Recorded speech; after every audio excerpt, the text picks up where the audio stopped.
In the summer of 1979, an undercover officer walked into a small diner to meet a dangerous informant. She smiled at the waitress, and then she vanished. For 24 years, no one could find her. No body, no car, no trace. Her family was told she might have run away or that the cartel got her, but deep down they knew the truth was darker. Then one stormy afternoon, a farm boy was chasing his dog near a muddy gully. He slipped, grabbed a root, and felt something cold buried in the dirt. He pulled it out and froze. It was a police badge. The number on it belonged to the officer who had disappeared 2 decades earlier. What really happened that night in 1979? Who betrayed her? And why was the truth buried for so long? If you want to know the full story, watch the complete video, then like this video and subscribe to my channel.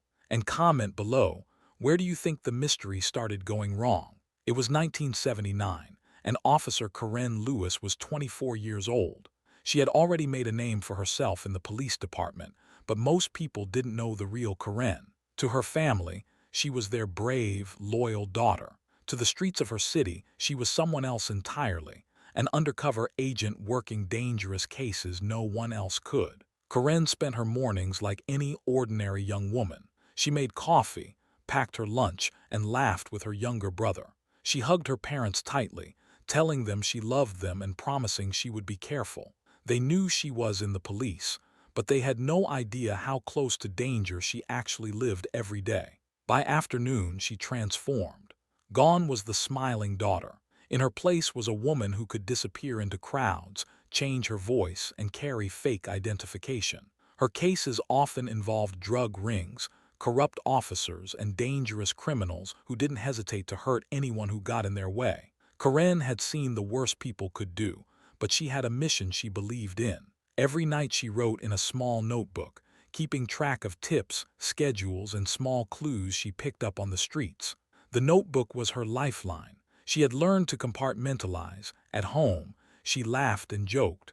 On the job, she watched and listened, always alert. Karen was cautious. She avoided friendships that could blow her cover and learned to read people in seconds. But there was something in her that made her different. She cared too much. She felt responsibility for the people around her, and that sometimes made her reckless. Friends in the department admired her bravery. They knew she was skilled, but they also worried about her. She had been in situations they couldn't imagine. They warned her, but Karen brushed it off. She trusted herself to stay one step ahead. She had to. No one outside of her inner circle understood the weight of the life she was living. She balanced normal family life with undercover work that could end at any moment. Every smile at home, every hug with her parents was measured. She never showed fear, and yet deep inside she carried it quietly. The kind of fear that keeps you awake at night, even when you're lying in bed surrounded by love. Karen Lewis was living two lives at once, and for now, she was managing both. But that balance was about to shatter. The line between safety and danger was thinner than she realized, and soon, her family would never see her the same way again. That morning, Karen told her parents she was heading out for a meeting. Her father looked up from the newspaper, concern in his eyes. "Be careful," he said quietly. Karen smiled and nodded as if she hadn't heard the warning 100 times before. She kissed her mother on the cheek. "I'll be home soon," she said. Her mother forced a smile, trying not to let her worry show. Inside, her mother knew Karen's work was dangerous, but she had always believed that her daughter could handle it. "Don't stay out too late," her mother said. Karen laughed softly, grabbing her coat. She didn't need to stay late, she reassured them. Everything would go as planned. Karen grabbed her bag and checked it twice. Inside were the essentials for her undercover work: notepads, pens, and a small handgun. Nothing flashy, nothing that could draw attention. She had been trained to blend in, to vanish into the crowd if she needed to. Her younger brother, who was 15, tried to tease her as she headed for the door. "Don't get yourself killed, Agent Lewis," he joked, though his voice shook slightly. Karen ruffled his hair. "I'll be careful," she said. Her eyes held a seriousness that made him pause. He didn't push the joke any further. As she stepped outside, the air was warm. The city was waking up, cars moving through the streets, people walking to work. Karen blended in easily, just another young woman heading to her job. She walked calmly, confident, aware of every movement around her. Every glance, every shadow could mean something. That was the life she had chosen. At the diner where she was supposed to meet her informant, Karen checked her watch. She arrived early as usual. Sitting at a corner table, she scanned the room subtly, noting the comings and goings of patrons. She recognized faces, both familiar and new, committing them to memory. One slip-up could ruin months of work.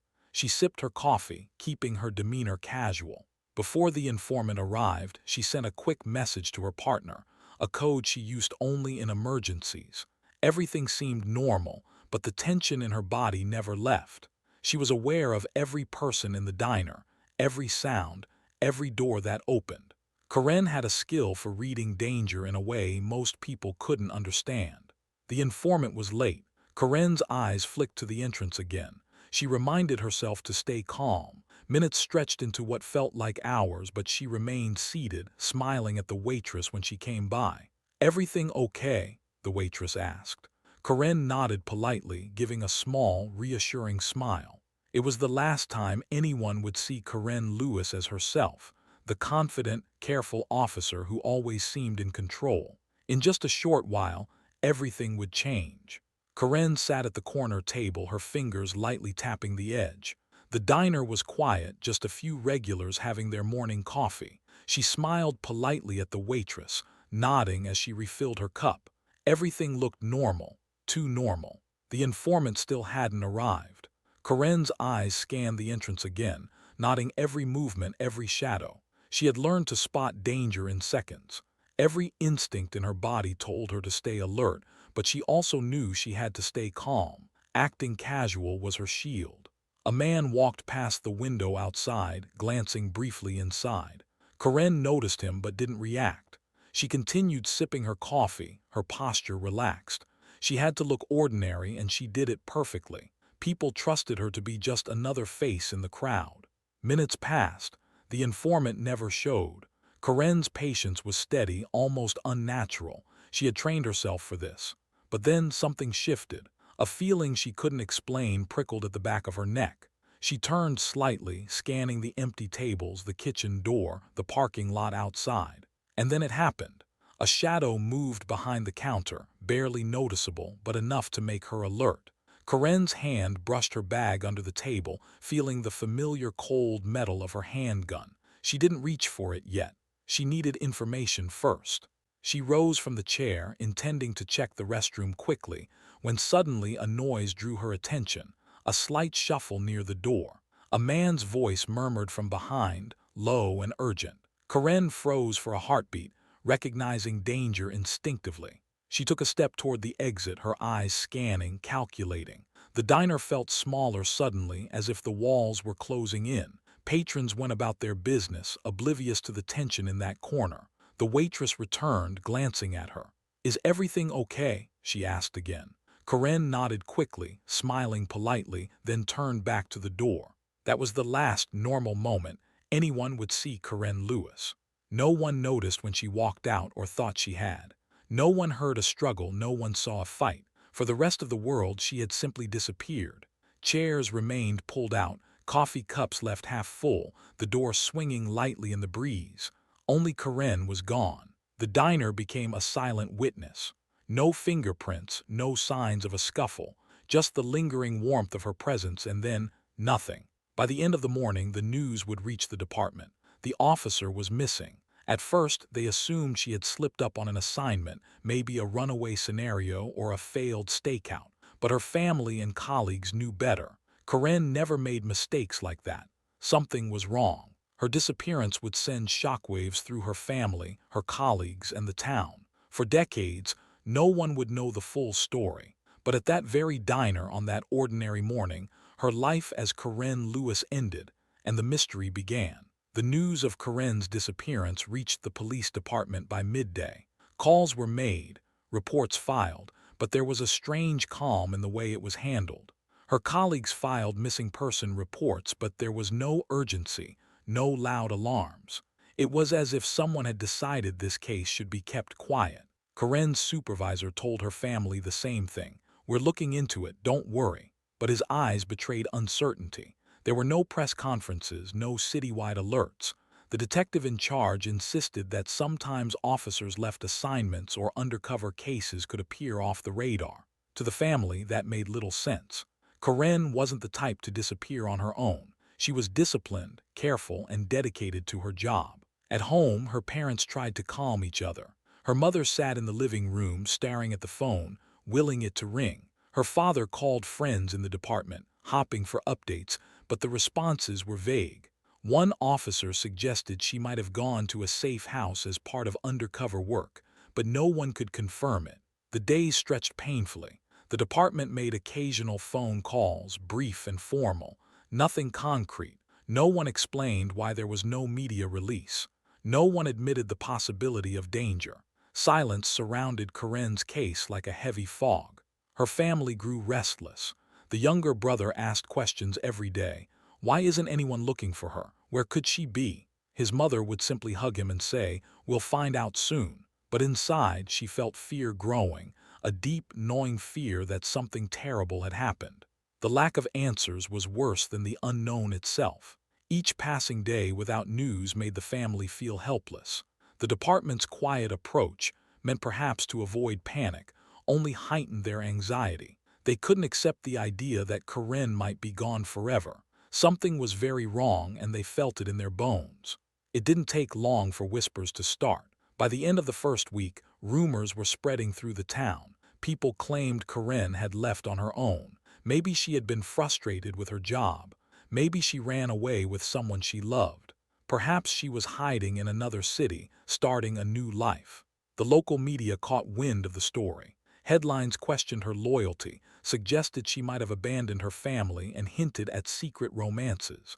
Small-town gossip grew louder. Conversations in diners, gas stations, and grocery stores revolved around the missing officer. Maybe she finally had enough, one neighbor said. Maybe she ran off. Corinne's family was devastated. They knew the stories weren't true. Corinne was devoted to her family, to her work, and to her mission. She had never complained about danger, never sought attention, never acted recklessly. To hear people speculate that she ran away cut them deeply. Her mother refused to believe it. She posted Corinne's photo on the mantle, refusing to take down her daughter's room, holding onto the hope that Corinne would come back. Her father visited colleagues, pleading for anyone with information to speak up. "She wouldn't leave us," he told them again and again.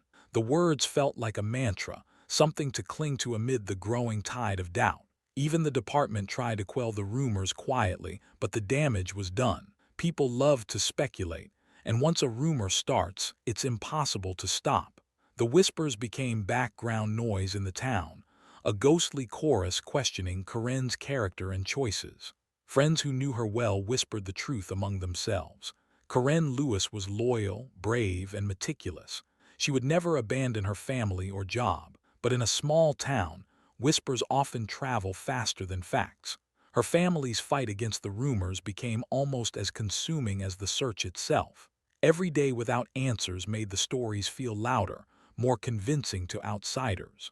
By the end of the week, Corinne's disappearance had become a story in itself, not just about a missing officer, but about speculation, distrust, and doubt. The town began to wonder, had she really vanished, or had she chosen to disappear? The family already knew the answer, but convincing the rest of the world would take more than words. Scene 6. Family pushes for answers, 480 words. Corinne's parents refused to stay silent. Each day, they called the police department asking for updates. Each day, they were met with vague answers and polite reassurances that didn't add up. "We are doing everything we can," a detective would say, avoiding eye contact, shuffling papers.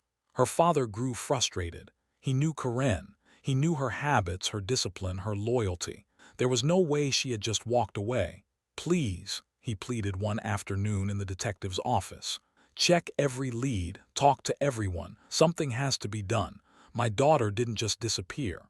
The detectives nodded, their tone calm but impersonal. "We have procedures," one said. "Sometimes cases take time. Please try to be patient." Her parents left the office, hearts heavy. Patience felt impossible. They had no answers, and time was slipping through their fingers. Days became weeks. Each phone call, each visit brought the same frustrating response.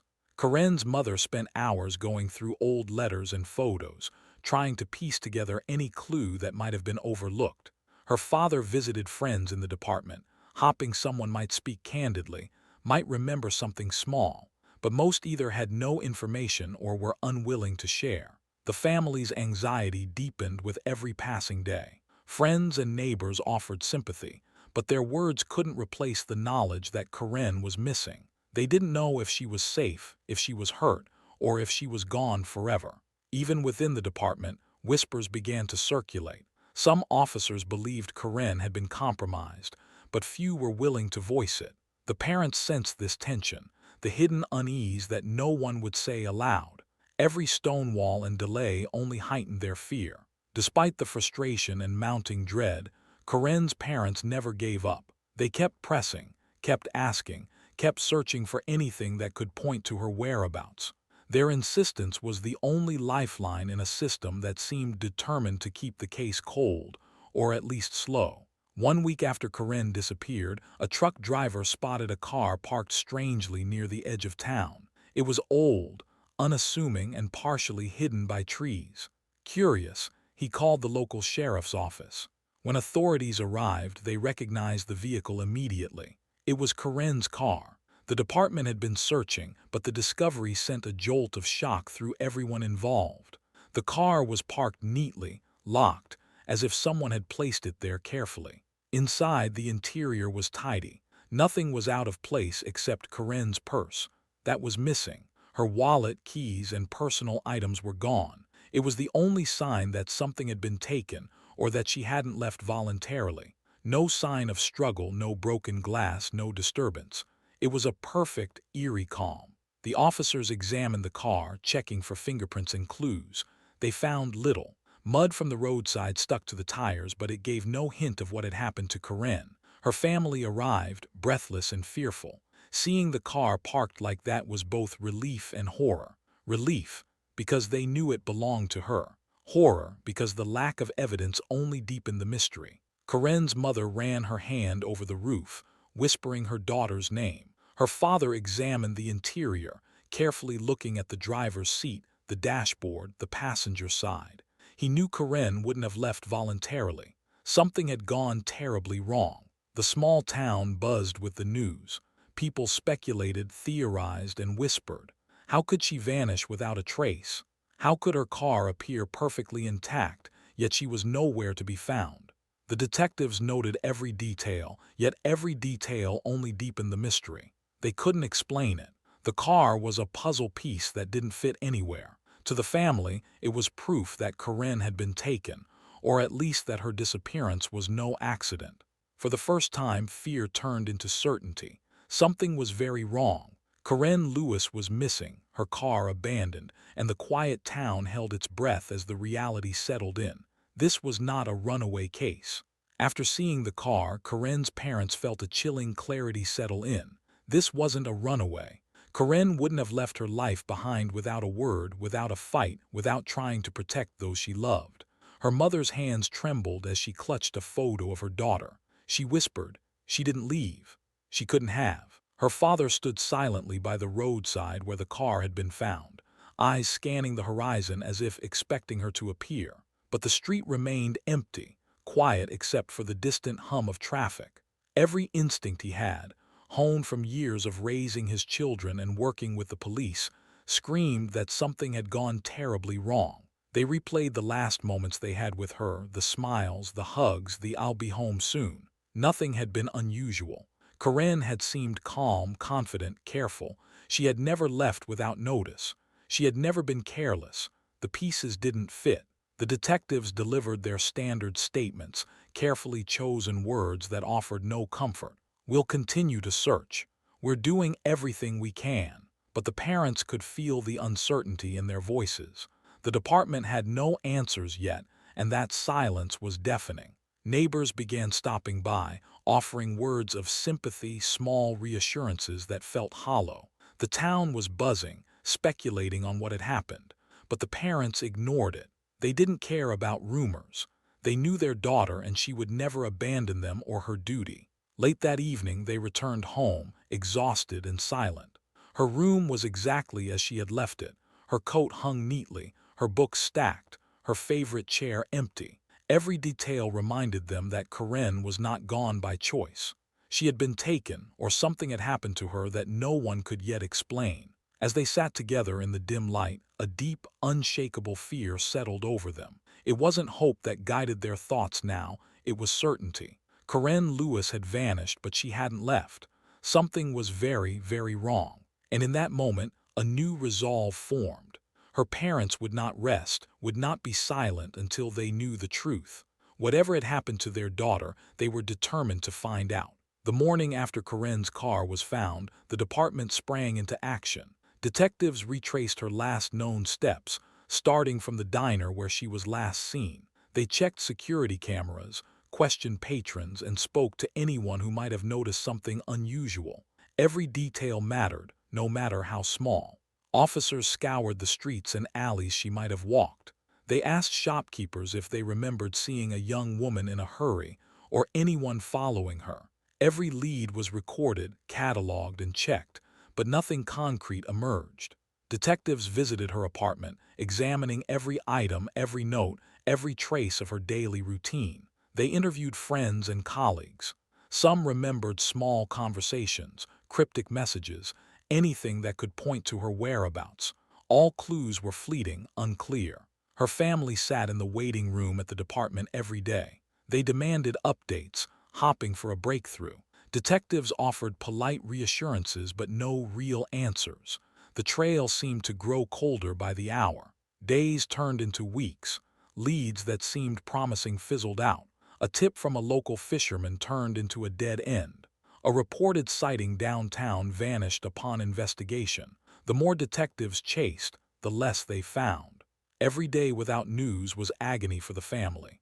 Their worry shifted between hope and fear. They knew something had happened, but no one could confirm what.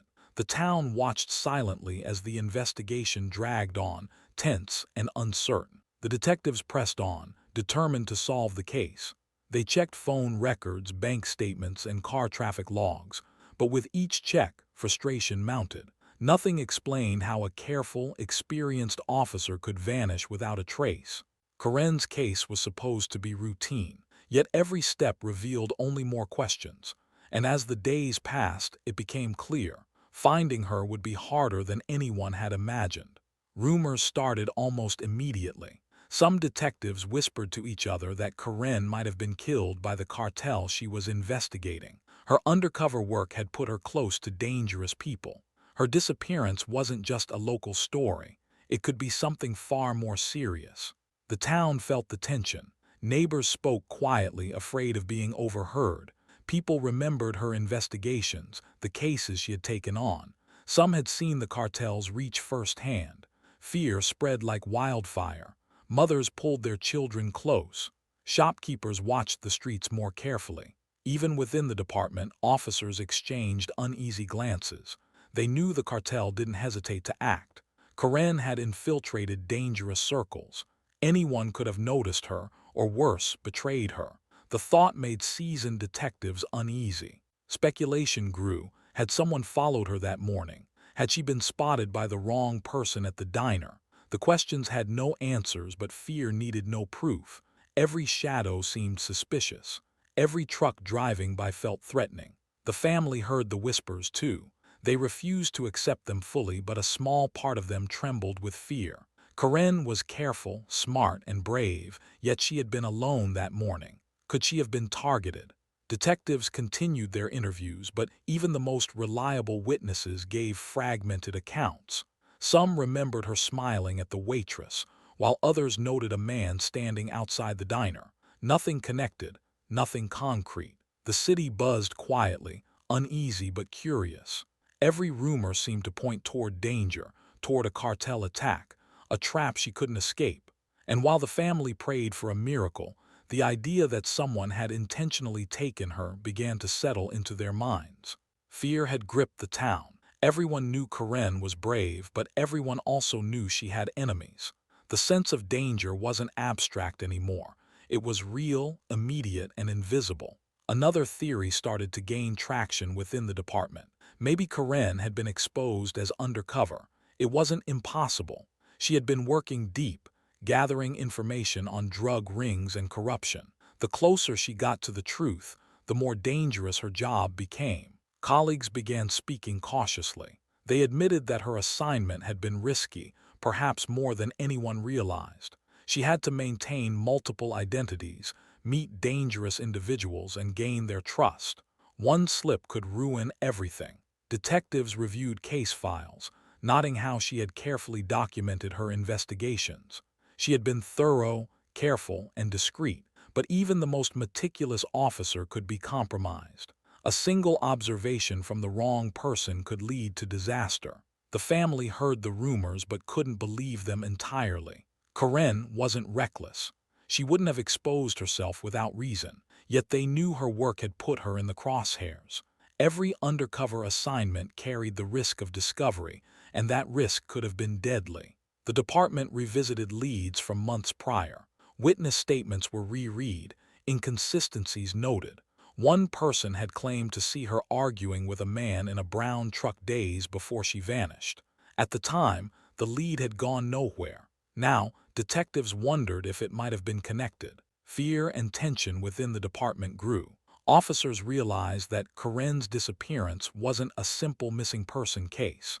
She had walked into dangerous territory that few others could navigate. She had gone deep undercover, and now the possibility of exposure felt real. The family waited anxiously for updates. Every call from the department was short, careful. No one wanted to admit the risks Karen had faced, but everyone knew them. She had been alone that morning, facing unknown dangers. The fear was now shared by everyone who had worked with her. The city whispered about betrayal, exposure, and danger. Karen's friends and family could only hope she had managed to stay hidden, but the truth was uncertain. Her case was no longer just about a missing officer. It was about the dangerous reality she had faced every day of her undercover work. Within weeks of Karen's disappearance, whispers took on a new form. Some suggested she had run away, not because of danger but because of love. Maybe she had met someone and decided to leave everything behind. The media quickly picked up the story. Local newspapers ran speculative headlines. Officer leaves life behind for secret romance. Talk radio debated the angle. Calls to TV stations asked if she had vanished to start over with a lover. The story spread faster than the police could respond. For Karen's family, the rumors were devastating. Her mother cried quietly, clutching her daughter's favorite sweater. Her father's jaw tightened in anger as he read the headlines. Friends and neighbors asked if it could be true, not realizing how cruel the suggestion was. Karen had never hidden love, but she had also never abandoned responsibility. Even some colleagues in the department whispered about a secret romance. They had no proof, only speculation. Yet the town began to question her character, painting her as someone who had chosen love over duty. The effect on the family was immediate. Not only were they grieving her absence, but now her integrity was being questioned. Every friend, neighbor, and passerby seemed to believe the worst. Every whisper made the fear sharper, the loss heavier. Karen's mother refused to read the papers anymore. Her father called the editors, demanding retractions, but the rumors persisted. In the small town, speculation was sticky. It clung to every conversation, twisting the narrative further from the truth. The family could only hold onto what they knew. Karen Lewis had never abandoned her life before, and she wouldn't now. The idea that she had left willingly was impossible. Yet the story continued to grow, and every day the weight of false narratives pressed harder against the family's hope. Karen's parents knew they had to speak out. Every day the rumors continued, their daughter's reputation was tarnished. They made public statements, insisting that Karen would never have abandoned them. She was loyal, committed, and brave. Her younger brother spoke to the media, trying to make people understand who she really was. She loved her job. She loved us. She wouldn't leave, he said, voice trembling. Even close friends of Karen joined, backing the family, emphasizing her integrity and dedication. At the department, colleagues quietly supported the family as well. They knew her bravery and knew how careful she had always been. Corinne's disappearance was not a choice. It was something forced upon her, though no one yet knew how. The family attended community meetings, speaking to neighbors, reporters, and anyone who would listen. They brought photos, shared stories, and described Corinne's character. Slowly, some of the town began to understand, but the whispers never completely went away. Some people still believed the romance theory, despite evidence to the contrary. Each public appearance was exhausting.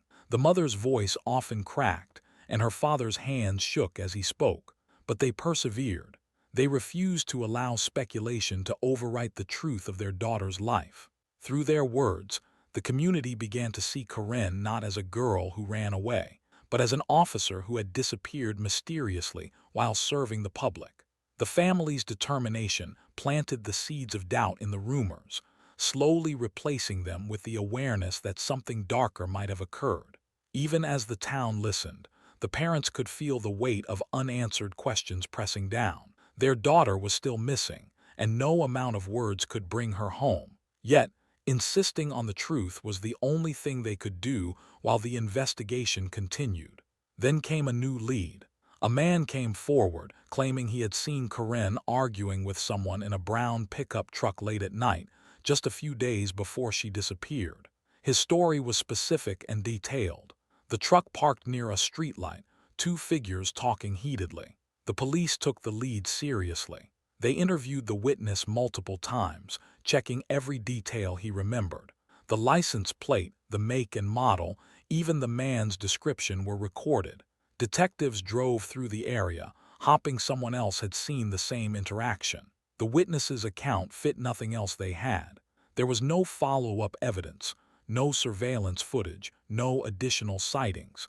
Yet it added a layer of possibility. Could Corinne have been meeting someone she trusted, or was this a stranger she had confronted? Detectives checked vehicle registrations, questioning locals who might have seen a brown pickup around that time. They chased every angle, tracking phone calls, checking logs, but every lead came up empty. It was a frustrating dead end.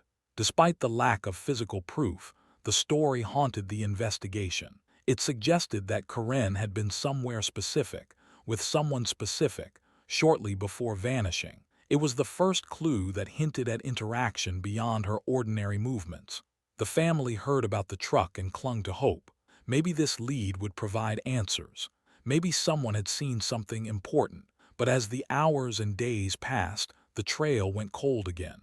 Detectives marked the brown truck in their files as a possible connection. It remained an open question, a shadow in the case, whispering that someone with intent, had been involved in Corinne's disappearance. Even without confirmation, the witness's statement changed the tone of the investigation. Corinne's disappearance was no longer just mysterious. It was deliberate. Someone had been near her the night she vanished, and the police had a name, a vehicle, and a story, but nothing solid to follow. The case grew heavier with each passing day. The family waited anxiously, hoping that this lead would unlock the truth. But the brown truck became another reminder of the uncertainty, the fear, and the long road ahead to find answers. Months passed. Days turned into weeks, weeks into months, and the investigation stalled.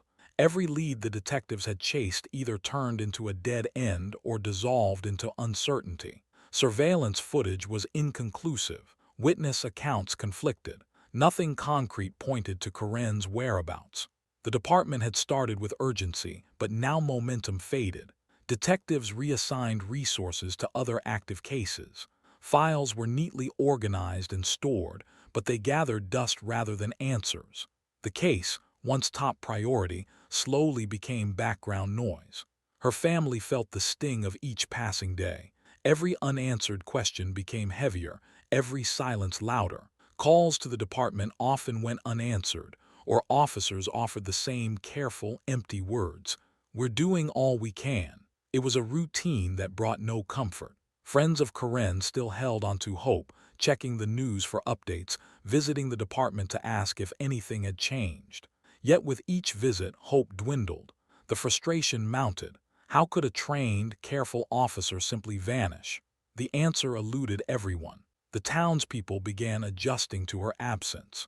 Life carried on around the mystery, but Corinne's family could never settle. They remained in a state of suspended grief, haunted by the possibility that the answers would never come. As the months wore on, even some detectives started whispering doubts. Had she run? Had they missed a key clue? The uncertainty gnawed at the edges of everyone involved. The coldness of the case left a deep mark. Her disappearance was no longer just a headline. It was a lingering question, a wound that refused to heal. As the months turned into a year, whispers began spreading through town. People speculated that maybe it wasn't the cartel at all. Maybe someone closer to Corinne, someone inside the department, was involved. Rumors had always followed Corinne's disappearance, but now they grew darker, more persistent. In quiet conversations at diners and grocery stores, neighbors wondered if corruption played a role. Some recalled small incidents, suspicious behavior from colleagues, moments that previously seemed unimportant. Even within the department, murmurs circulated. Some officers admitted that files had gone missing, reports were misplaced, and witness statements had never been fully followed. Questions that should have been answered remained untouched. Her family noticed the subtle shift. People they thought they could trust hinted at secrets, cast suspicious glances, or gave vague answers. The more they listened, the clearer it became. Corinne's disappearance might have involved someone she worked with, someone she had trusted. The notion was terrifying. The family couldn't imagine an insider being involved. But the pattern was there: quiet stonewalling, missing files, ignored leads. Something didn't add up, and the truth might be closer to home than anyone wanted to admit. The town's whispers became almost tangible. Maybe someone covered it up, people said softly. Others nodded, fearful of speaking too loudly. Even strangers visiting town felt the tension. Corinne's disappearance was no longer just a tragedy. It was a mystery with shadows pointing inward, toward the very people who were supposed to protect and serve. Her parents held on to the hope that answers would eventually emerge.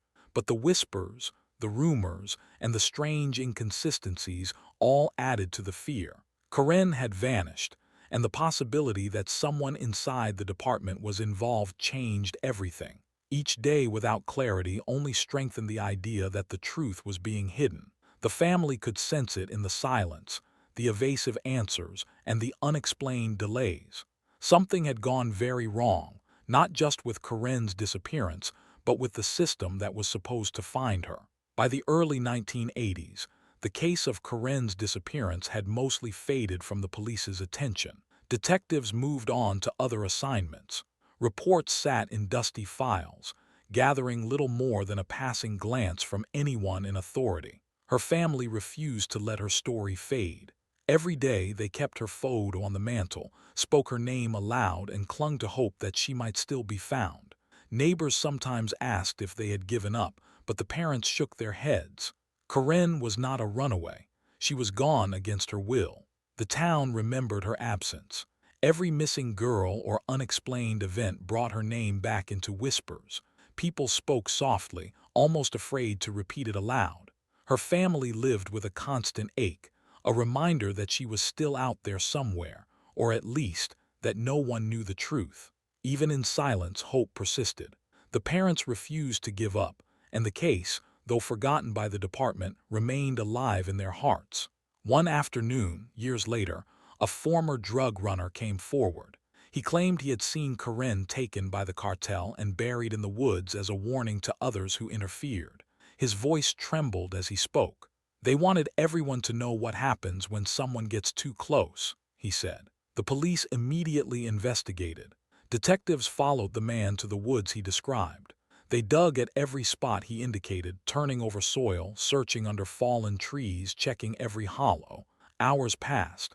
Days passed. They found nothing. No trace of Corinne, no clues, nothing to confirm the claim. The confession terrified the family, yet it also brought a grim kind of hope. If someone remembered, if someone knew, then maybe Corinne's story wasn't lost entirely. Maybe answers could still come. But the failure to find evidence left a shadow over the investigation. The idea that Corinne could have been buried by the cartel added fear and despair, yet it gave no closure. The truth remained elusive, buried like the officer herself. Rumors took a new turn when a retired officer spoke publicly. In an interview, he hinted that Karen knew too much about corruption within her own department. He didn't name names, but the word spread like fire. Town gossip ignited. People speculated that maybe her disappearance wasn't about the cartel or danger outside. It was about betrayal from within. Neighbors whispered that someone in authority might have had a hand in her fate. Conversations at diners, shops, and bars revolved around the idea that the officer who vanished had uncovered secrets too dangerous to reveal. The family listened, hearts pounding. It was terrifying to consider that someone they trusted, someone sworn to protect, could have harmed Karen. Yet parts of them knew the retired officer might be right. The police had mishandled evidence, delayed leads, and ignored witness accounts. With every rumor, fear grew stronger. The town's collective imagination filled in the blanks with suspicion, whispers of betrayal, and unspoken truths. Karen's disappearance was no longer a mystery of chance. It felt deliberate, calculated, and impossible to ignore. Every new tip seemed like a spark of hope. A stranger claimed they saw Karen walking near a gas station. Another said a truck had stopped suspiciously the night she vanished. Each lead was passed to the detectives immediately, but each one collapsed. Witnesses contradicted themselves. Locations proved false. Nothing matched the facts the police already had. Days of digging led to nothing, no trace of Karen, no clue to follow. The family's hope rose and fell with each report. They clung to the possibility, desperate for any sign. Then, when the lead failed, the despair was crushing. It became a cycle: hope, excitement, disappointment, silence. Months turned into years. Each failed lead left a scar, reminding the parents that time was slipping away and that the mystery of their daughter's disappearance remained unsolved. Karen's mother refused to accept that she was gone forever. She kept her daughter's room exactly as it had been the day she disappeared. The bed was made. Clothes hung neatly. Her favorite books remained on the shelf. Every morning the mother would walk into the room, glance at the photo on the mantel, and whisper Karen's name. It had become a ritual, a way to keep hope alive. She would talk about daily life, small events, pretending Karen could hear her if she were home. Her father respected the ritual, silently supporting his wife while doing everything he could to continue the search. Friends sometimes questioned it, but the parents ignored them. Letting go wasn't an option. The room became a place of memory and resolve. It reminded the family of who Karen was, who she could have become, and why they could never give up. In that small, untouched space, hope remained alive, even in the darkest years. By the late 1980s, most of Karen's colleagues had quietly accepted she was gone. They spoke less about her, avoided bringing up her case, and focused on their own work. For them, the investigation had reached a dead end.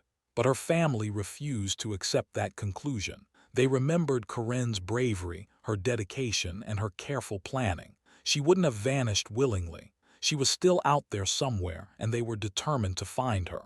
Even when the town's memory of the young officer began to fade, the family kept her story alive. Her absence remained a shadow in their lives, a wound that never healed. While others moved on, the parents clung to the truth they knew. Karen had not abandoned them. Something had been done to her, and no amount of time or quiet acceptance could erase that knowledge. By the late 1980s, Karen's disappearance had become part of the town's memory, whispered like a ghost story. People spoke her name softly, almost afraid to say it aloud. At the diner, someone would recall seeing her smile behind the counter decades ago. At the grocery store, a clerk might mention a young officer walking past on her last day. Children heard the story from older siblings, learning of the girl who vanished without a trace. The parents walked through town, always noticing the quiet glances, the hushed conversations. Their daughter's presence lingered in every corner, in every memory, yet no one could offer answers. Even those who had never met Karen felt her absence. She had become a legend, a symbol of mystery and unresolved fear. The story of the officer who disappeared into the night was now woven into the town itself, a reminder that some mysteries never leave, and some names are never forgotten. It was a rainy afternoon in 2003. The sky was gray, clouds heavy, and the farm was wet and muddy from hours of storm. A 13-year-old boy named Jake ran across the field, chasing his dog, Max. The dog splashed through puddles, barking happily, while Jake struggled to keep up, his boots sinking into soft mud. The air smelled of wet earth. Water trickled down the slopes of the land, making the small hills slippery. Every step Jake took required effort. The mud grabbed at his shoes. But he didn't care. He was used to playing outside after storms. Max ran ahead, weaving through puddles and hopping over fallen branches, daring Jake to follow. The field stretched toward the edge of the property, where a gully cut a shallow line through the earth. Rainwater flowed down, carrying leaves and small twigs. The gully had always been a little dangerous, muddy, uneven, and unpredictable, but it was part of the adventure. Jake laughed as he ran, unaware that this ordinary afternoon would soon change everything. Jake followed Max to the edge of the gully. The ground was slick, mud coating his boots. Every step was a careful balance. Max leaped ahead, chasing a bird that had landed near the gully. Jake hurried after him, heart beating faster, mud slipping underfoot. He reached for a small tree branch to steady himself. It wobbled, barely holding his weight. His foot slid, sending him forward. He tumbled down the edge of the gully, landing hard on one knee and skidding across the mud. His palms were scraped and wet dirt caked his clothes. Max barked, circling anxiously, waiting for Jake to get up. Breathing hard, Jake pulled himself upright, hands gripping roots and rocks along the slope.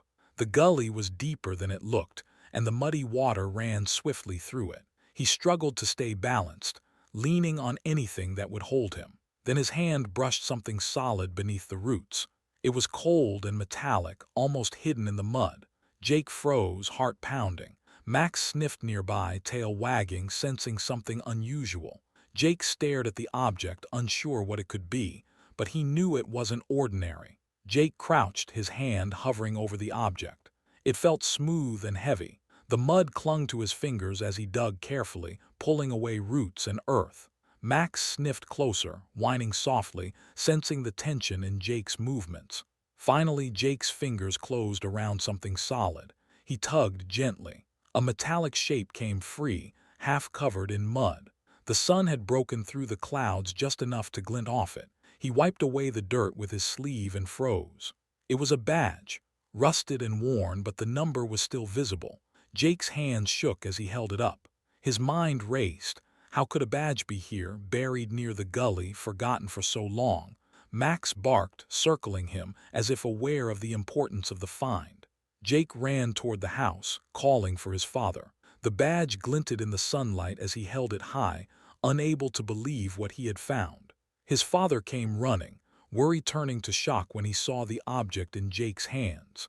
This was no ordinary discovery. The badge belonged to a missing officer, vanished 24 years ago. Suddenly, the decades-old mystery that had haunted the town and terrified her family was alive again. The case, long thought cold, had just begun to reveal its secrets. Jake gripped the root tightly and tugged. The mud gave way with a wet squelch. His fingers closed around something solid and heavy. He pulled slowly, careful not to break it. Dirt and tangled roots slid off as he worked. Finally, the object came free. It was metal, bent and rusted, jagged in some spots. Jake turned it over in his hands, brushing away mud with his sleeve. At first, he thought it was junk, just a forgotten piece of farm equipment or scrap metal left from decades past. But something about it didn't feel ordinary. It had a shape that suggested it once belonged to something important. The weight was unusual, too heavy to be a simple toy or discarded tin. Jake's curiosity grew. What had been buried here for so long? Why had it stayed hidden in the mud and roots at the edge of the gully? He examined it from every angle. Small details caught his eye, lines, engravings, and a faint shine under the caked dirt. It was old, but it wasn't ordinary. Whatever it was, it had a story, and that story was about to change everything. Jake ran to the house, holding the metal object carefully. His father followed, curious and concerned. They washed the mud off with the garden hose. As the dirt cleared, a badge shape became visible, oval metal, with a number stamped into the surface. Jake stared at the number, confused. He had never seen anything like it. "Dad, what is this?" he asked, his voice trembling. His father's face went pale. He recognized the design instantly. The emblem, the medal, the badge number. His breath caught. It didn't take long for realization to sink in. This was no ordinary find. This badge belonged to Officer Karen Lewis, the young undercover officer who had vanished in 1979. 24 years had passed. The officer who had disappeared without a trace had left only this buried relic. Shock and fear gripped them both. The badge confirmed the impossible. Karen had been here, somewhere on or near the property. Questions raced through the father's mind. How had it ended up buried in mud near the gully? Could this finally lead to answers about her disappearance? Jake's hands shook as he held the badge, now understanding that his ordinary afternoon had uncovered a decades-old mystery, one that the town, the family, and the police had waited years to solve. Jake's father didn't hesitate. He picked up the phone and called the sheriff's office, explaining the discovery as clearly as he could. "We found a badge," he said, voice tight. "It might belong to Karen Lewis." Within an hour, deputies arrived, walking carefully to the gully where Jake had found the badge. They crouched, examining the mud, the roots, and the surrounding area. One officer took photos while another carefully lifted the badge, inspecting it under sunlight. Every movement was precise, deliberate. Questions were asked, statements recorded. Jake and his father explained exactly how he had found it, what he had done to clean it, and where it had been buried. The officers nodded, noting each detail. Then came the confirmation. The badge number matched the missing officer's records. The medal, the emblem, the unique number, it all checked out. This was Karen Lewis's badge. The decades-old case, once thought cold, was alive again. The father felt a mix of relief and dread. Finally, proof existed that Karen hadn't run away. She had been taken, and this discovery meant the investigation could begin anew. The long-lost story of the vanished officer had a new opening, and the town would never forget this day. By the next morning, news of the badge had spread across the town. Reporters gathered near the farm, cameras and microphones ready. Neighbors whispered to each other, shocked that something from 24 years ago had suddenly surfaced. The sheriff called a meeting, assigning detectives to revisit the case. Files were pulled from storage, old evidence reviewed, and witness statements re-examined. For decades, the case had been cold, mostly forgotten by law enforcement. Now, with the discovery of Karen's badge, the investigation surged back to life. Questions that had remained unanswered for so long now demanded attention. Where had the badge come from? Could it lead to Karen's remains? Who had been involved in her disappearance? The town buzzed with curiosity. People speculated on every corner, some fearful, others hopeful. Even old friends of Karen reached out to the family, anxious to see if the decades-old mystery would finally be solved. For everyone, the quiet of years was gone. Suddenly, the vanished officer's story was no longer history. It was present, active, and demanding answers. The long-lost investigation had reopened, and no one could ignore it. Karen's family felt a whirlwind of emotions. Shock, relief, fear, hope, grief. All at once, their lives were pulled back into the mystery that had haunted them for decades. Her mother held the badge tightly, tears streaming down her face. For the first time in 24 years, there was proof that Karen hadn't run away, proof that she had been taken. Her father paced the room, hands on his face, struggling to process the significance. His mind raced through every moment of the past years, every unanswered question, every sleepless night. Jake, the farm boy, watched silently, still unsure of what he had uncovered. His discovery had changed everything. The case that had been cold, forgotten, and buried in time was now alive again. For the family, grief mixed with hope. Finally, there was a chance for answers. Finally, a path forward. The decades-old mystery that had defined their lives was back, and nothing would ever be the same. Early the next morning, authorities arrived at the edge of the farm. After Jake's discovery of the badge, the sheriff mobilized a full search team. Detectives, officers, and volunteers stood at the muddy gully, shovels in hand, ready to comb the area inch by inch. Dogs barked and sniffed, noses close to the wet ground. Their handlers followed carefully, checking every root, every patch of mud, every small depression in the earth. Heavy equipment moved cautiously, lifting layers of soil where the gully's flow had carried debris over decades. The rain had left pools of water in low spots, making the ground slippery and unstable. Teams balanced carefully, keeping shovels steady while scanning for anything unusual. Everyone knew this wasn't just a routine search. It could be connected to a decades-old mystery, the disappearance of an officer whose story had haunted the town. Detectives spoke in quiet tones, pointing out areas where the soil had shifted, where roots tangled suspiciously. Volunteers whispered to each other, imagining what might be hidden beneath the mud. Tension hung in the cold morning air. Every shovel strike, every sniff from the dogs, held the possibility of revealing the long-lost truth. After hours of careful digging, the first scraps emerged. A small button, caked in mud, was discovered near a tree root. Detectives bent down, brushing away the dirt to reveal the insignia stamped into the metal. It matched the design of uniforms from the late 1970s. Frayed pieces of fabric followed, thin, worn, and torn from age. They clung to the roots and mud, evidence that something more significant lay beneath. Each small discovery made the search team move slower, more deliberate, understanding that they were on the verge of something serious. Volunteers and police officers exchanged tense glances.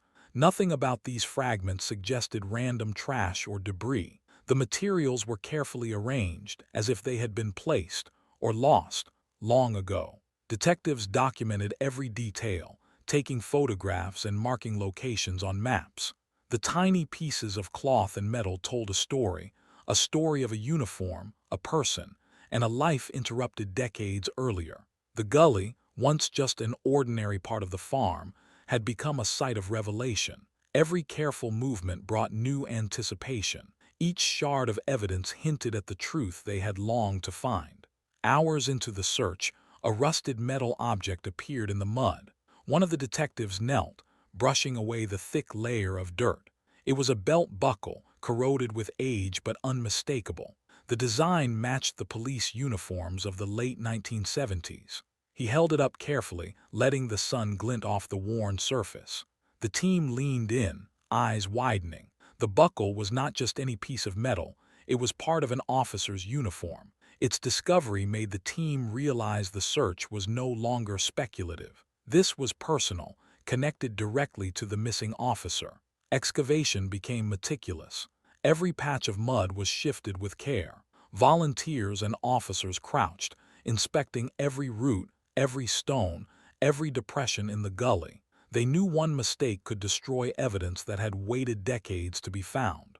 Tension rose with every shovel strike.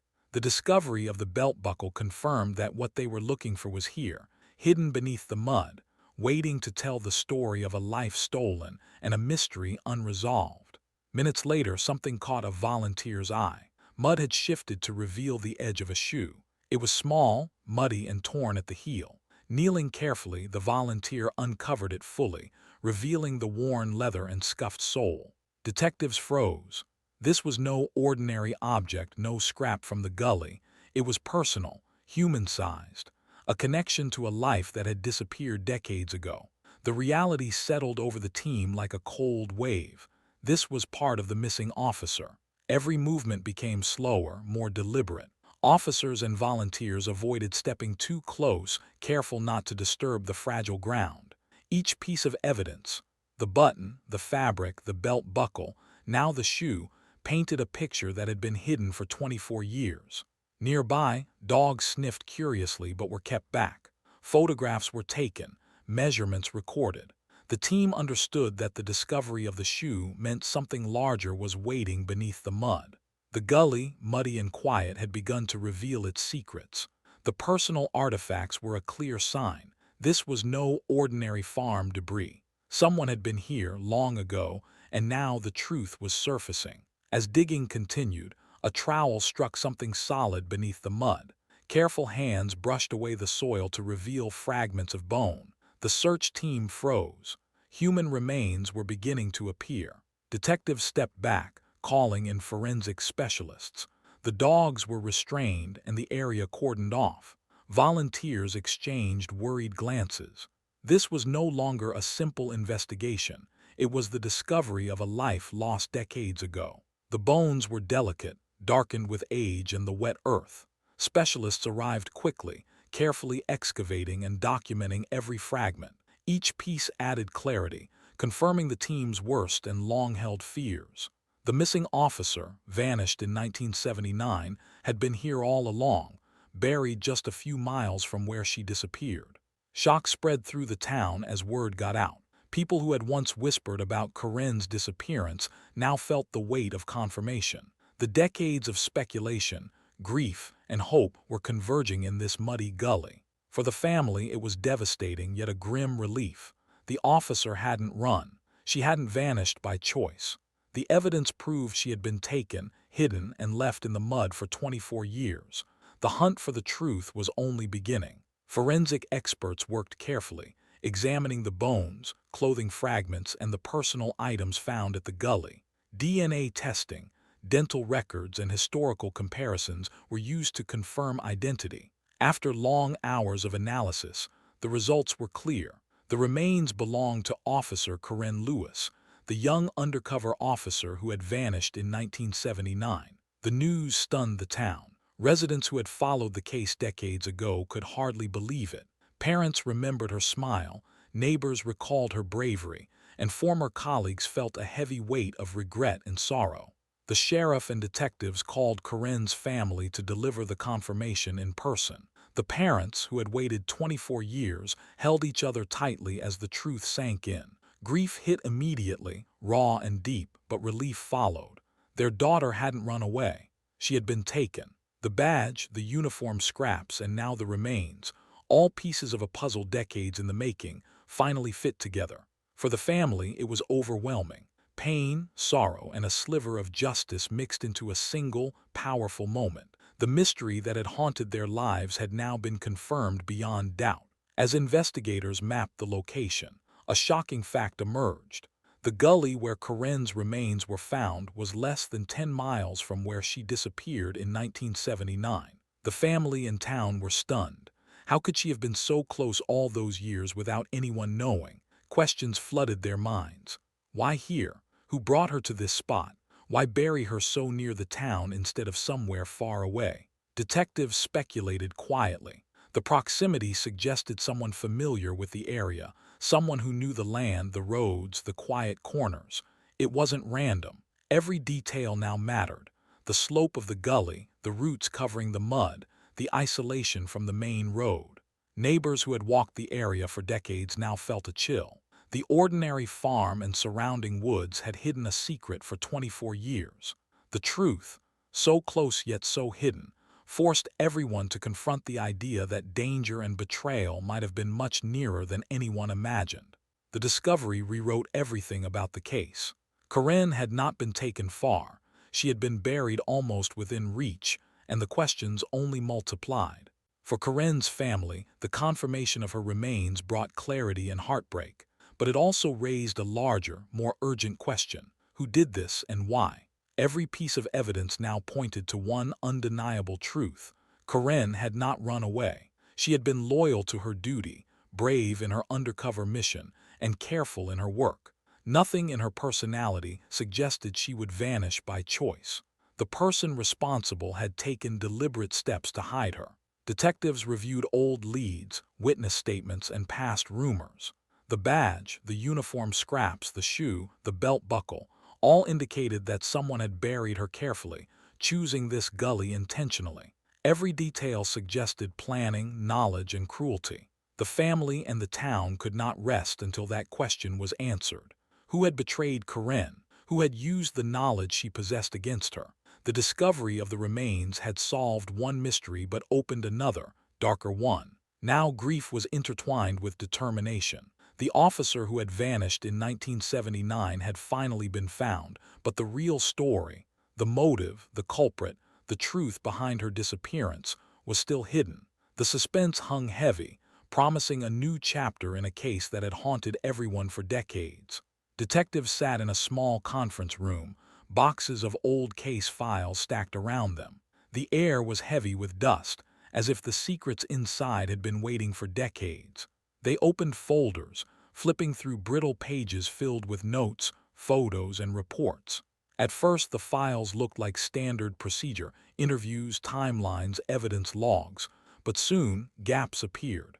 Entire sections were missing. Some reports ended abruptly, as if pages had been pulled out. Others had dates that didn't match the timeline. One detective frowned. Where? The full report from the night she disappeared. Another folder had a slip of paper, but no details. The deeper they looked, the clearer it became. This wasn't just sloppy work. Someone had removed important information. The realization sent a chill through the room. These weren't just missing papers. They were missing truths. The detectives exchanged uneasy looks. This case had been cold for over 20 years, but the missing files suggested something darker. Someone had wanted the truth buried. And whoever that person was, they might have been close to the investigation all along. The tension grew. The case wasn't just reopening, it was rewriting itself. As the team dug deeper, they found a small stack of notes marked "Witness." These should have been detailed interviews, but instead, most were barely a paragraph long. A few names had no notes at all. One name stood out, a waitress from the diner where Karen was last seen. The report claimed she gave no useful information, but detectives noticed the file was dated 3 days before the woman was even scheduled to be questioned. That meant her interview might never have happened. Another report mentioned a farmer who had called in, saying he saw a brown pickup truck parked near the edge of town late at night. His account ended mid-sentence, with no follow-up. Why hadn't detectives back then pressed him for more? Piece by piece, the pattern became clear. Witnesses who could have added to the puzzle had been ignored or silenced. It felt like the case had been built on half-truths. Every missing detail was another opportunity lost. The detectives now felt like they were chasing ghosts, trying to reconstruct a story that someone had intentionally tried to erase. The more they uncovered, the more suspicious the old investigation looked. In one faded report, a detective found something strange. A brief note listed Officer Daniels near the diner on the night Karen disappeared. Daniels had been her colleague, but there was no explanation, no statement from him, no follow-up. Why was his name there? Why was it never expanded on? Detectives pulled Daniels' old record. At the time, he was known as reliable, loyal, even friendly with Karen. He had been on duty that night, supposedly assigned miles away. So why was his name tied to the diner? The discovery made the room go quiet. If Daniels had been there, then he had either lied about his location, or someone had left his name on that report for a reason. Either way, suspicion immediately turned toward him. One detective whispered, "What if she wasn't betrayed by strangers?" The idea was chilling. If Daniels had been near the diner, then Karen's disappearance wasn't just bad luck. It might have been an inside job. The case had always pointed outward, toward the cartel, toward unknown enemies. But now, for the first time, the spotlight turned inward, and what it revealed was terrifying. Detectives dug even deeper into Daniel's history. What they found changed everything. Buried inside financial reports were unexplained deposits, large sums of cash with no clear source. At first, they thought it was sloppy bookkeeping, but when they cross-referenced the dates, the deposits lined up with known drug shipments moving through the region. It was the connection they feared. Daniels had ties to the very drug ring Karen was investigating when she vanished. The more they traced, the worse it looked. Daniels had contacts with men later arrested for trafficking. Phone records from the early 80s placed him in direct contact with cartel associates. And yet, during his career, none of this had ever been investigated. Instead, he had been promoted. Detectives now saw the betrayal clearly. Karen had been working undercover to expose corruption. Daniels, meanwhile, had been protecting his own secrets. The night she disappeared, the lines between loyalty and survival may have snapped. The realization left detectives shaken. This wasn't just about Karen. It was about a department compromised from within. The betrayal wasn't from outsiders. It came from someone who had worn the same badge she had sworn to protect. The final blow came when detectives traced Daniels' life after he left the force. He had retired quietly years earlier. Not only had he avoided suspicion, he had thrived. In town, Daniels was seen as a model officer. He had earned promotions, awards, and community respect. People remembered him as helpful and professional, the kind of man who shook hands at parades and volunteered at local events. Now the truth threatened to shatter that image. Beneath the polished reputation was a man tied to drugs, corruption, and possibly murder. Detectives visited his current home just a few towns away. Daniels was living a calm, quiet life. A small house, a tidy yard, neighbors who waved kindly when they passed. To the community, he was simply Mr. Daniels. But to investigators, he was now the prime suspect. The thought that he might have killed Karen and then lived freely for decades filled them with both rage and determination. The department was stunned. Officers who had once admired him now felt betrayed, and the town, which had trusted him, faced a devastating truth. The respected retiree in their midst might have been hiding the darkest secret of all. Detectives circled back to the old lead, the brown truck. It had been mentioned in reports but never followed through. This time, they tracked down anyone who might have remembered that night. One man, now older and gray, leaned back in his chair as he recalled the memory. "Yeah, I saw a brown pickup parked by the diner. Late, too late for anyone just stopping for food." Another witness, a woman who once lived near the road leading out of town, remembered headlights and the rumble of a similar truck that same night. Both descriptions matched. When detectives compared the details, the connection clicked. Daniels had owned a brown pickup during that time. It was registered in his name. The same truck people had seen near the diner when Karen vanished. For years, this clue had sat buried, dismissed. Now it became the link that tied everything together. Once the evidence aligned, there was no turning back. Detectives secured a warrant and moved quietly. Daniels, now in his late 60s, was living in a modest home just 2 towns away. The arrest team arrived early in the morning. Neighbors peeked through their curtains as unmarked cars pulled up. Daniels stepped out to get his newspaper, wearing a robe, unaware of what was coming. Officers approached calmly. "Mr. Daniels, you're under arrest for the murder of Officer Karen Holt." He froze, eyes widening, but didn't resist. After decades of silence, the moment had finally come. Handcuffs clicked around his wrists, and for the first time, justice was within reach. For detectives, it was emotional. They had grown up hearing whispers of the case, knowing it haunted the department. To finally place a suspect in custody felt like history was being rewritten. For Karen's family, the news hit like a storm. Relief, anger, and heartbreak crashed together. The man who had once worn the same badge as their daughter was now accused of ending her life. News of the arrest spread quickly through the small town. People who had once trusted Daniels couldn't believe it. Some defended him, saying he'd always seemed kind.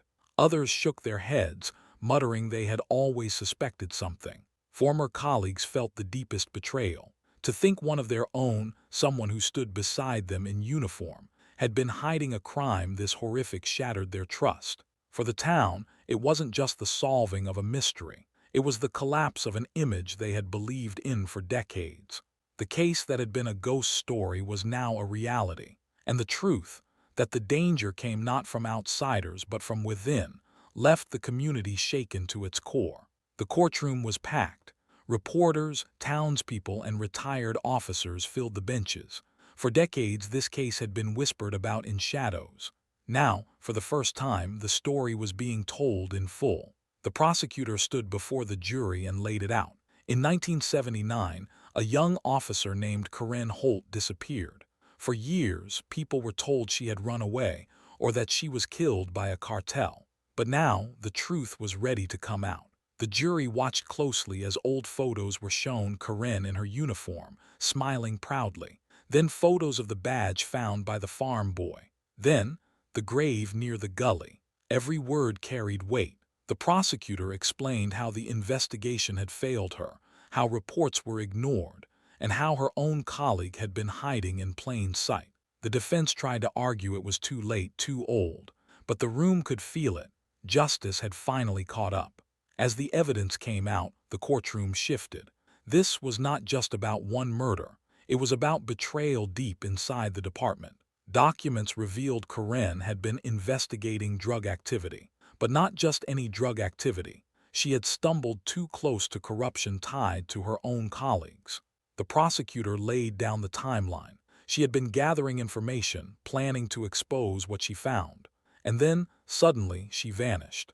The jury saw the connection clearly. She hadn't been killed by cartel members or strangers in the night. She had been silenced because she was about to reveal something dangerous, something that would have brought shame to her department. The room was tense. Some former officers sat with their heads down. Others shook their heads in disbelief. The realization spread. She had been betrayed not by outsiders, but by those who wore the same uniform, the very people she trusted to protect her.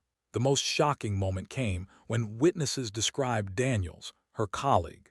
One man said he saw his brown pickup near the diner that night. Another recalled him leaving in a rush, looking nervous. But the chilling detail came from a waitress. She remembered Karen smiling that night, talking about meeting someone she trusted. That someone was Daniels. The courtroom was silent as the prosecutor pointed directly at him. She thought she was meeting a friend. Instead, she met her killer. Daniels sat quietly at the defense table, eyes down, saying nothing. For years he had lived as a respected retiree, attending church, waving to neighbors. Now the truth was clear. The betrayal cut deep. He hadn't just killed an officer, he had killed someone who trusted him. The trial stretched on for weeks. Evidence piled up. Witness after witness tied Daniels to that night. The brown truck, the missing reports, the connections to the drug ring. Finally, the jury left to deliberate. Hours passed. Then they returned. The foreman stood. "We, the jury, find the defendant guilty of murder." The words echoed in the courtroom. Karen's family gasped. Some cried. Others simply sat in stunned silence. Daniels showed little reaction, but the weight of the verdict was undeniable. After more than 2 decades, the truth was no longer hidden. Relief washed through the courtroom, but it was mixed with sorrow. This was justice, yes, but it was decades too late. Karen never got to live the life she deserved. Her parents had spent years in pain before this moment. The conviction was not a celebration. It was closure, a final answer to a story that had haunted the town for nearly a quarter of a century. After the verdict, the judge allowed the family to speak. Karen's mother slowly stood. Her hands shook as she held a paper, but soon she set it down. She didn't need notes. Her voice broke as she faced the courtroom. "For 24 years, people said my daughter ran away. They said she gave up, but she never did. She was taken from us." The room was silent. Even hardened reporters wiped their eyes. Her brother spoke next.